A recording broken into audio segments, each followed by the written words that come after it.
नमस्ते गाइस। और आज की फाइट वीडियो में सबसे पहले बात करते हैं इलिया टुपुरिया और इस्लाम महाचेव के बारे में, जहां पर दोनों फाइटर्स ने थोड़ी सी एक दूसरे के साथ बैक एंड फोर्थ की है। और ये इसलिए होता है, जो मैंने कल की वीडियो में भी कवर किया था, कि इनिशियली जो फाइट बुक होनी थी व्हाइट हाउस में, वो इस्लाम महाचेव वर्सेस इलिया टुपुरिया की फाइट बुक होनी थी for the welterweight title. But unfortunately इस्लाम महाचेव का हैंड इंजर्ड है, तो इसीलिए वो व्हाइट हाउस में फाइट नहीं कर सकता। तो इसी चीज के बाद इलिया टुपुरिया का एक लंबा सा ट्वीट आता है, जहां पर बेसिकली वो कह रहा है कि इस्लाम महाचेव ने उसे एक और बार डक कर दिया। इलिया टुपुरिया कहता है कि एक और बार इस्लाम एक एक्सक्यूज के साथ आया है, और इस बार ये एक्सक्यूज हैंड इंजरी है। वो ऑलरेडी पहले से जानता था कि वो व्हाइट हाउस के कार्ड में फाइट करेगा। इवन जब यूएफसी ने उसे एक टाइम पर ये बोल दिया कि व्हाइट हाउस में उसे इंक्लूड नहीं कर रहे हैं, वो तब भी जानता था कि वो व्हाइट हाउस में फाइट करेगा, क्योंकि ये पार्ट ऑफ द नेगोशिएशन है। और जब फाइनली यूएफसी ने उसे कॉल किया कि वो व्हाइट हाउस के कार्ड में फाइट करेगा, और जब उन्होंने इस्लाम का नेम मेंशन किया, तो बिना कोई हेजिटेशन के उसने एक ही सेकंड में फाइट को एक्सेप्ट कर लिया था। बट अगले दिन जब वो सोकर उठा, तो उसे ये इन्फॉर्म होता है कि इस्लाम महाचेव को हैंड इंजरी हो गई है, और अब उसकी जगह जस्टिन गेची के साथ फाइट होगी। अब इसके बाद जो इलिया ने बोला है, वो थोड़े से फ्लैशबैक दे रहा है, जहां पर इलिया कहता है कि एक और बार इस्लाम के एस्केप के लिए किसी और फाइटर को पे करना पड़ेगा। दोनों का ही मैनेजर, यानी कि इस्लाम और जस्टिन का मैनेजर अली अब्दुल अजीज, एक बिच है, एंड ऑल्सो वो बहुत ज्यादा अगली है। अब इसके बाद इलिया टुपुरिया ने जस्टिन गेची को कहा है सब कुछ, और वंस अगेन यहां पर चार्ल्स ओलिवेरा जैसे फ्लैशबैक आ रहे हैं, जहां पर इलिया कहता है Justin Gaethje see you at the White House. वो एक ऐसा पर्सन नहीं है जो दूसरों को ह्यूमिलेट करे, इसीलिए जस्टिन सब कुछ क्विकली हो जाएगा। जब तक वो वापस उठेगा, तब तक सब कुछ ओवर हो चुका होगा। बेसिकली सेइंग, जब तक जस्टिन गेची को रियलाइज होगा, वो तब तक नॉकआउट हो चुका होगा, और नॉकआउट से जब तक वो उठेगा, तब तक पूरी फाइट ओवर हो चुकी होगी। ऐसा ही सेम कुछ इलिया टुपुरिया ने चार्ल्स ओलिवेरा को बोला था, एंड वी नो कि उसने ओलिवेरा के साथ क्या किया है। पता नहीं क्यों मुझे यहां पर पहले से बहुत बुरी वाइब्स आ रही हैं कि इलिया टुपुरिया के अगेंस्ट एक और लेजेंड नॉकआउट होने वाला है। अब इलिया टुपुरिया ने ये जो ट्वीट किया था, इसका रिप्लाई इस्लाम महाचेव ने दे दिया है। बट क्या रियली इस्लाम ने इसका रिप्लाई दिया है? तो ऐसा नहीं है, बल्कि क्लियरली तुम ट्वीट में देख सकते हो कि ये नन अदर देन इस्लाम के मैनेजर अली अब्दुल अजीज ने ट्वीट लिखा है, जहां पर वो लिखता है वो दोनों जानते हैं कि किसने चिकन आउट किया है। इलिया टुपुरिया अपने कावर्डनेस को हाइड कर रहा है अपने नेस्टी ट्वीट से, बट डोंट वरी, एक दिन ऐसा आएगा जो इलिया टुपुरिया ने मांगा है वही उसे मिलेगा। इसके बाद इलिया टुपुरिया के मैनेजर को यहां पर टारगेट किया है, जहां पर इस्लाम की साइड से ट्वीट आता है कि उसका फैट मैनेजर अगली बार बिलियंस नहीं मांगेगा फाइट करने के लिए, जहां पर वो इलिया टुपुरिया के साथ फ्री में ही फाइट कर लेंगे। इसके रिप्लाई में एक फनी ट्वीट आता है इलिया के मैनेजर का, जहां पर वो लिखता है कि डैम, उसने अभी 40 पाउंड्स को लॉस किया था और स्टिल उसे अली अब्दुल अजीज फैट बोल रहा है। तो बेशक ये ट्वीट इस्लाम महाचेव के अकाउंट से आया है, बट वी ऑल नो कि ये कैसा ट्वीट है। इस्लाम कभी भी ऐसे रिप्लाईज नहीं करता है, वो अगर करता भी है तो कंप्लीटली उसका डिफरेंट वे होता है। तो यहां पर बिना कोई डाउट के सबको पता है कि अली अब्दुल अजीज ने की है। बट अब एनीवेज ये मैटर नहीं करता है, क्योंकि अब दोनों के बीच में फिर से फायर स्टार्ट हो चुकी है, जहां पर इलिया टुपुरिया ओपनली बोल रहा है कि इस्लाम महाचेव ने एक और बार उसे डक कर दिया। तो मैं तो वो वेट कर रहा हूं जब इस्लाम महाचेव को कोई इंटरव्यू आएगा और वहां पर उसे इलिया टुपुरिया के बारे में पूछा जाएगा।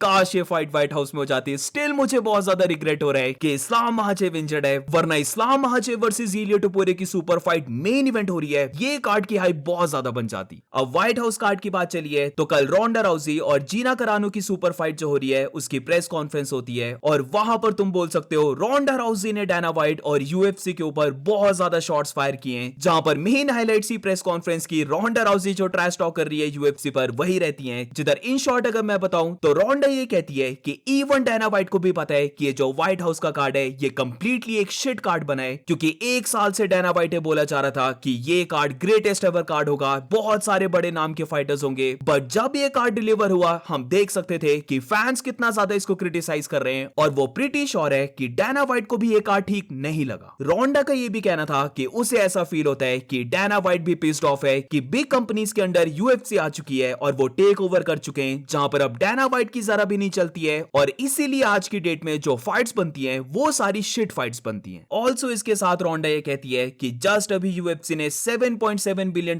की डील साइन की है, बट वो तब भी फाइटर्स को शिट पे कर रहे हैं, और इसीलिए हमने रिसेंटली देखा कि काफी फाइटर्स पिस्ड ऑफ हैं यूएफसी से, जहां पर उनकी पे को इंक्रीज नहीं किया गया है। एक चीज की गारंटी मान लो, जब यूएफसी ने डिक्लाइन की रोंडा राउजी और जीना करानो की फाइट को, तो उसके बाद रोंडा राउजी बहुत ज्यादा पिस्ड ऑफ थी यूएफसी से, और अब उसे ये जो अपॉर्चुनिटी मिली है, वो इसका पूरा फायदा उठा रही है, क्योंकि नॉट ओनली वो नेटफ्लिक्स के अंदर फाइट करने वाले हैं, जहां पर ऑब्वियसली उन्हें और भी ज्यादा पैसा मिलना है जो यूएफसी ने उन्हें ऑफर करना था, बट इसी के के साथ। और ये काफी सैड चीज है कि व्हाइट हाउस का कार्ड थोड़ा सा अंडरवेलमिंग है, तो अब रोंडा भी पूरे मजे ले रही है और इस कार्ड को पूरा ट्रोल कर रही है। और अब मूविंग ऑन, तो अब बात करते हैं इयन गैरी के बारे में, जहां पर आई बिलीव कि जब उसने पढ़ा होगा कि इस्लाम महाचेव व्हाइट हाउस के कार्ड में फाइट नहीं कर रहा है क्योंकि वो इंजर्ड है, तो ये सुनकर इयन गैरी खुश बहुत हुआ होगा और एकदम से इयन गैरी ने अब अपने नाम को पिच कर दिया है, जहां पर जिनकी भी पॉसिबिलिटी है कि वो इस्लाम के साथ नेक्स्ट फाइट कर सकते हैं, तो उन सबको इयन गैरी ने कॉल आउट किया है। जिधर माइकल मोरालेस से स्टार्ट करें तो इयन गैरी कहता है माइकल मोरालेस से डाउन उसने इनफ नहीं किया है टाइटल शॉट पाने के लिए। कार्लोस प्राटिस को वो लिखता है कि उसने ऑलरेडी प्राटिस को बीट कर दिया था और वो हैप्पीली फिर से ये कर देगा, वो भी ब्राजील में ही। शाफकात को गैरी लिखता है शाफकात राखमनोव हील अप और वो डेफिनेटली फिर से रीमैच करेंगे। कमारू उस्मान के बारे में गैरी लिखता है कि कमारू उस्मान तो क्लोज भी नहीं आता है टाइटल शॉट के, जहां पर जब से उसने खुद डेब्यू किया है तो कमारू उस्मान ने बस एक विन ली है, वो भी कोबी कविंटन के अगेंस्ट। फिर सेम पीरियड ऑफ टाइम में अगर उसकी बात करें तो वो ले चुका है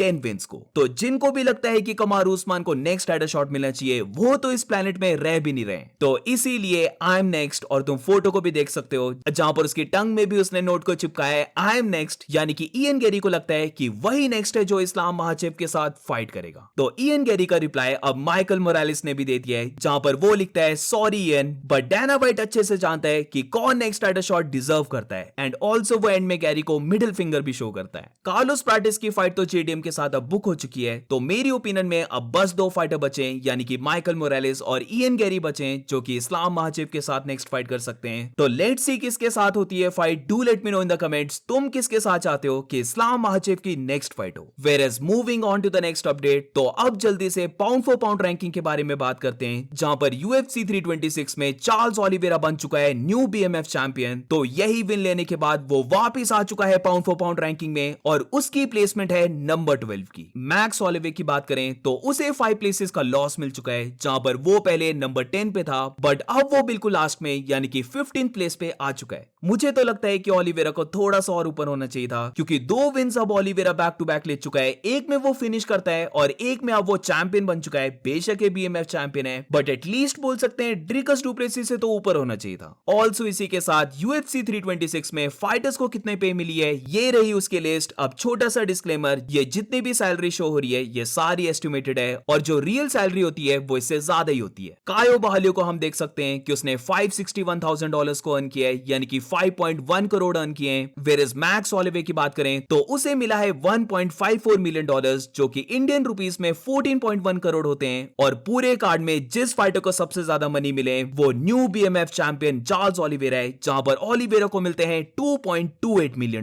इंडियन रुपीस में देखें तो ये अप्रोक्सीमेटली बनते हैं 21 crore. And that's it for today guys. आज की फाइट वीडियो में बस इतना ही। अगर तुम्हें वीडियो अच्छी लगी हो तो please make sure to like and subscribe. मिलते हैं नेक्स्ट वीडियो में।